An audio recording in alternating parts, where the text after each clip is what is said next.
ஆண்டவர் சொல்றாரு, நம்முடைய சகல பிரஸ்தாபத்தை பார்க்கிலும் ஆண்டவர் தம்முடைய வார்த்தையை மகிமைப்படுத்தி வைத்திருக்கிறார். அவருடைய வார்த்தை ஒரு இடத்துல இறங்க அவர் சொல்றாரு, என் வார்த்தை சொன்ன காரியம் வாய்க்கும்படி என்ன செய்யும்? அது கிரியை செய்யும். அது வெறுமையா என் இடத்துல என்ன செய்யாது? திரும்பாதுன்றார். எவ்வளவு பவர்ஃபுல்லான வார்த்தை உங்களுக்கு ஒண்ணு தெரியுமா?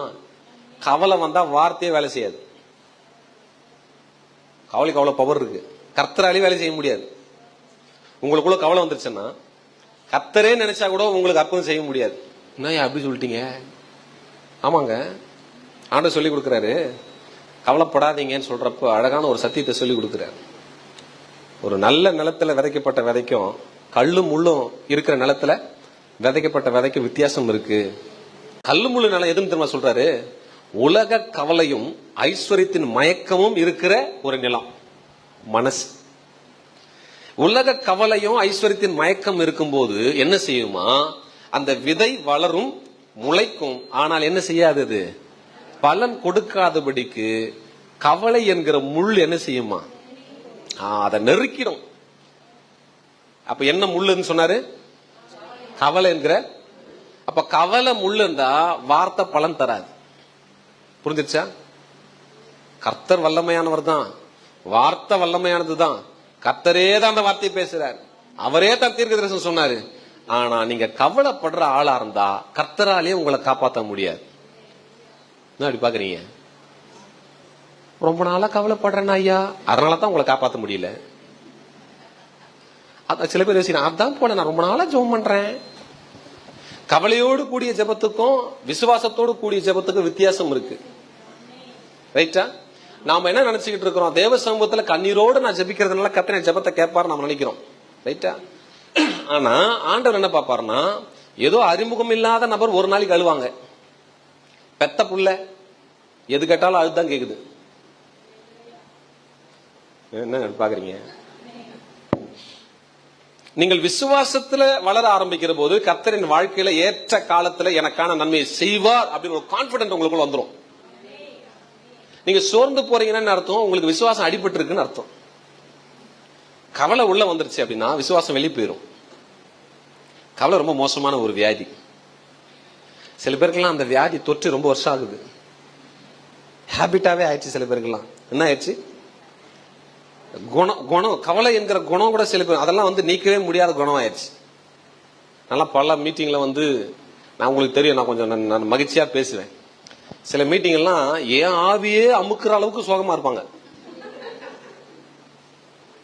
நமக்கு ஆவி ஓடவே ஓடாது. என்ன பேசினாலும் அப்படி, சிரிச்சாலும் சிரிப்பா பேசினாலும் அப்படித்தான், கவலையா பேசினாலும் அப்படித்தான். பக்கத்துல கூட தீயா தெரிப்பாங்க. அப்ப கூட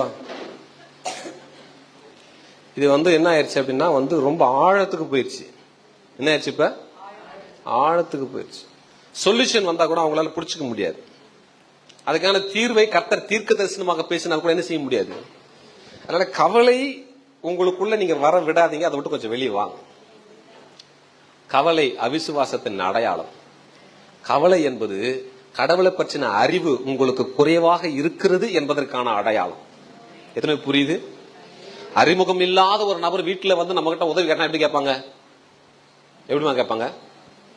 நேரா வந்தவுடன் உங்க வீட்டுல சேரை போட்டு உட்காந்து அப்புறம் ஒரு 10,000 கொண்டு வாயேன் அப்படி கேட்பாங்க. அப்படியே மெதுவா வருவாங்க, வாசலிட்ட மெதுவா நிப்பாங்க. மா மா அப்படியே ஒரு குரல் கொடுத்துட்டு, என்ன சொல்லுங்க? இல்ல ஒண்ணும் இல்ல, அது பேசணும். சொல்லுங்க, என்ன பரவாயில்ல சொல்லுங்க. இல்ல கொஞ்சம் பேசணும், கொஞ்சம் வரீங்களா? அப்படியெல்லாம் வர வச்சு ரொம்ப அவசரம் சொல்லும் போதே நண்பி என்ன செஞ்சிருவோம்? அழ வந்துடும். நம்ம வீட்டுக்குள்ளே நம்ம அப்பா கிட்ட கேட்பாங்க. நல்ல உங்களுக்கு புரியுதா? உங்களுக்கு தகப்பனுடைய வல்லமை தெரிந்த ஒரு மகள் அந்த தகப்பனிடத்துல உரிமையாக கேட்கிறார். எனக்கு தெரிஞ்ச ஒரு தம்பி, அவன் ஒரு படிப்பு படிக்கணும்னு ஆசைப்படுறான்.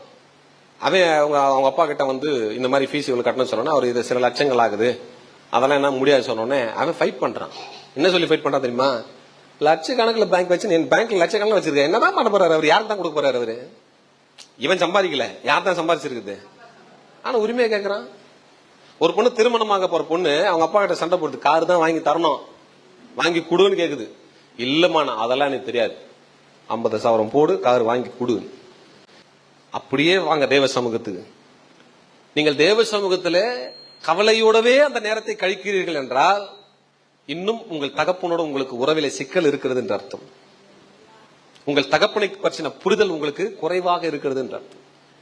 அதனால ஆண்டவர் சொல்றாரு, நீங்க வேதனையோடு தேவ சமூகத்துக்கு வந்தீங்கன்னா ஆண்டவர் சொல்றாரு, உன் வேதனை நீங்கி நீ சுகமாயிரு. அழகான ஒரு வாக்கு தத்தத்தை கர்த்தர் தருவார். நீங்க துக்கத்தோடு வந்தீங்கன்னா உங்கள் துக்கம் சந்தோஷமாய் மாறும் அப்படின்னு அழகான ஒரு வார்த்தையை தருவார். நீங்க கவலையோடு வந்தீங்கன்னா ஒரு வாக்கு தத்தம் சொல்லுங்க. அவரு என்ன சொல்றாரு சொல்லுங்க, உங்களுக்கு தெரிஞ்ச கவலைக்கு ஒரு வாக்கு தத்தம் சொல்லுங்க.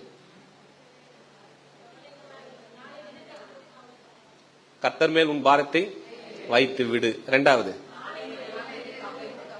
நாளை தினத்தை குறித்து வேற கவலை, கவலை என்ற வார்த்தை ரெண்டு சொன்னீங்களா சிஸ்டர்?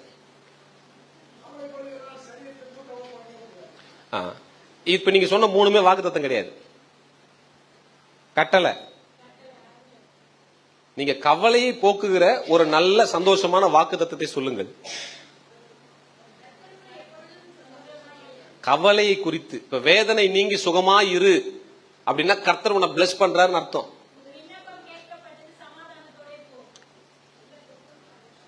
கவலைன்ற வார்த்தை வர மாதிரி சொல்லுங்க. உங்களுக்கு புரியுதா ஏன் எவ்வளவு ஸ்ட்ரகிள் ஆகுது இந்த விஷயத்துல அப்படின்னா, நீ கவலைப்படாத அப்படின்னு சொல்றாரு அப்படின்னு அர்த்தம். கவலை அப்ப யார் தான் படுறது? கவலையை கர்த்தர் மாத்த மாட்டாரு, நாம மாற்றிக்கொள்ளணும் கர்த்தர் சொல்றாரு.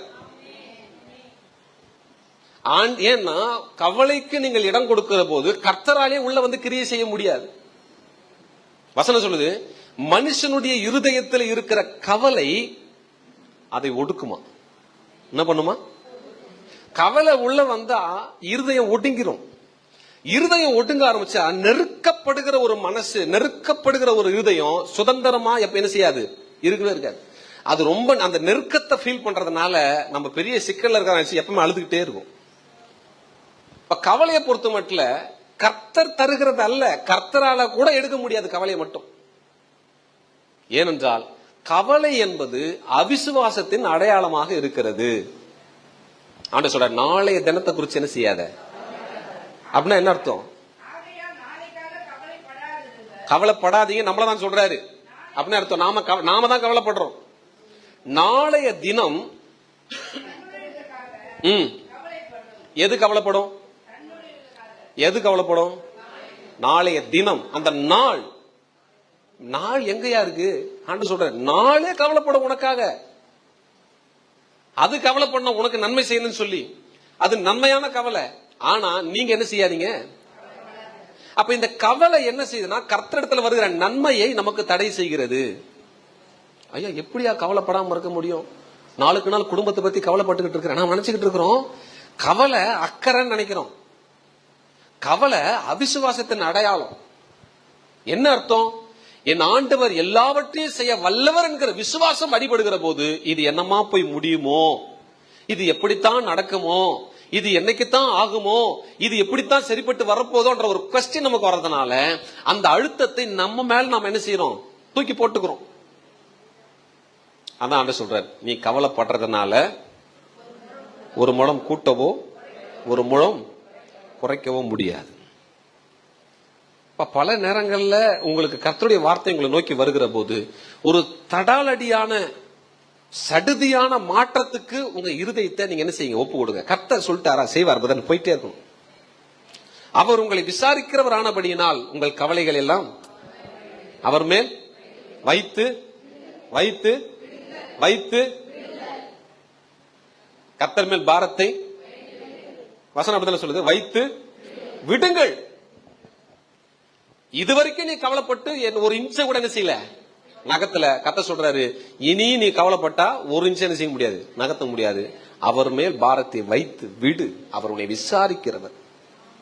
அவரிடத்துல வச்சுட்டு என்ன நடந்தாலும் சரிங்க சாமி, இது வரைக்கும் நான் கவலைப்பட்ட ஒண்ணும் நடக்கல, இப்ப இந்த கவலை முதல்ல தூக்கி எறிகிறேன். இருக்கிற காலங்களை உண்மை நினைத்து நான் என்ன செய்கிறேன், விசுவாசத்தோடு கழிக்க விரும்புகிற என்றைக்கு நீங்க ஆரம்பிக்கிறீங்களோ கர்த்தர் அன்னைக்கு உங்க வாழ்க்கையில மாறாத காரியங்களை அவரே இறங்கி மாற்ற ஆரம்பிப்பார். கரங்களை தட்டி நல்லா உற்சாகமா தேவ நாமத்தை மகிமைப்படுத்தலாமா? அல்லேலூயா.